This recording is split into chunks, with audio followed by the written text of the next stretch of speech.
Welcome back to another Deep Dive Explainer.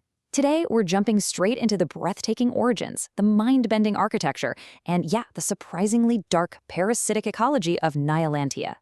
This botanical redoubt sits right in the highly volatile Bay of Blitz, and honestly, it's easily one of the most uniquely fascinating societies we've looked at so far. So, I want you to picture this. Imagine a city that wasn't built with iron or stone, but was literally sung into existence right out of the mud. We're talking about a massive skyscraper of glowing neon fungi rising up against this bruised, heavy storm sky. It's not just a settlement, It's a living, breathing act of defiance by displaced people who grew an entire empire of magic. Okay, here's our roadmap for today. We're hitting 5 key areas: the displaced precursor peoples, fleeing the gilded cage, growing the mycelial redoubt, the bioluminescent organic skyline, and finally, the sovereignty of soil.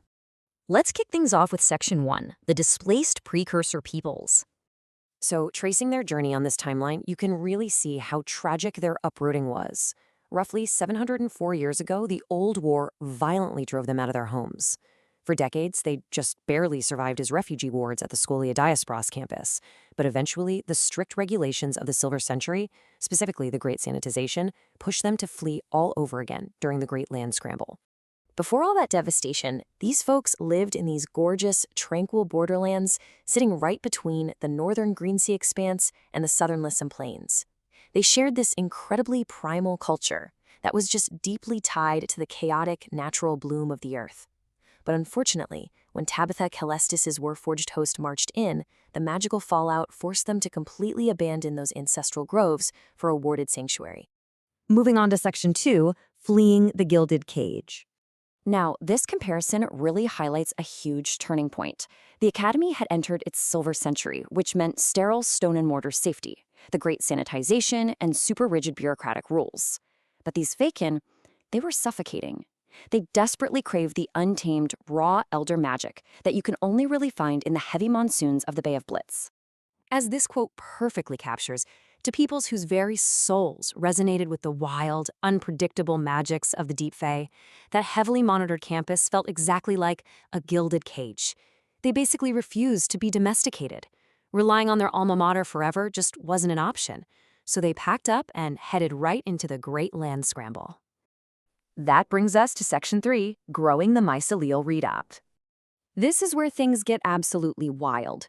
They didn't construct their new home, they grew it. Step 1, they harnessed the intense monsoon dampness of the basin. Then, utilizing deep earth druidism and botanical singing, they literally coaxed giant mushrooms out of the mud. Finally, they applied symbiotic magic to hollow out the stalks. It's like a magical gardening project on a city-wide scale. So, Niolantea completely bypassed quarried stone, forged iron, or mortar. It was entirely grown through this masterful synthesis of elder magic and hyper-accelerated fungal ecology. But we have to talk about the flip side of this. All that untamed elder magic also created a highly dangerous dark ecology right on their doorstep. We're talking about parasitic horrors actively seeking symbiosis with the flora, like the dark-form strangleweed that perfectly mimics iron vines to literally crush unwary wildshapers. Yikes, right? All right, Section 4, the bioluminescent organic skyline. Looking up at the city, the structural ingenuity is just jaw-dropping. You've got these massive overlapping mushroom caps creating a completely rainproof canopy. It casts this perpetual, gorgeous bioluminescent twilight in neon blues, purples, and greens.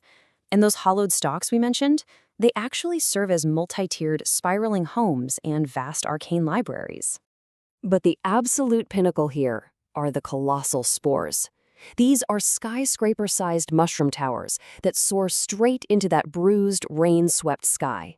They were coaxed from the earth to directly rival the towering, gravity-defying architecture you see in the realm's other major cities. Just to put that into perspective, look at Darwich with its sprawling, smog-choked, 11 million citizen industrial footprint and mechanical neon. Niilantia is the complete opposite. It's a vertically concentrated bastion. Instead of steam and smog, you get earthy perfume and the pulsing natural light of the Fae.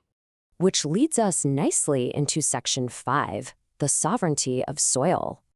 If we break down who actually lives there, it's a really vibrant tapestry. You've got deepwood sime, the plant folk, alongside wild, wacky forest druids and enigmatic faekin. They all come together to form this vast, interconnected, communal society that is incredibly attuned to nature. And this breakdown really shows why their societal structure is such a big deal. Maristanio uses heavy iron barricades for its rigid bureaucracy, and Heraldia relies on stone monoliths for its hyperinflated, bloodline-obsessed aristocracy.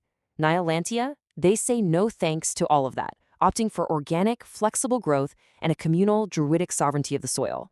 Here, leadership isn't about naval tonnage or fancy aristocratic titles. It's earned.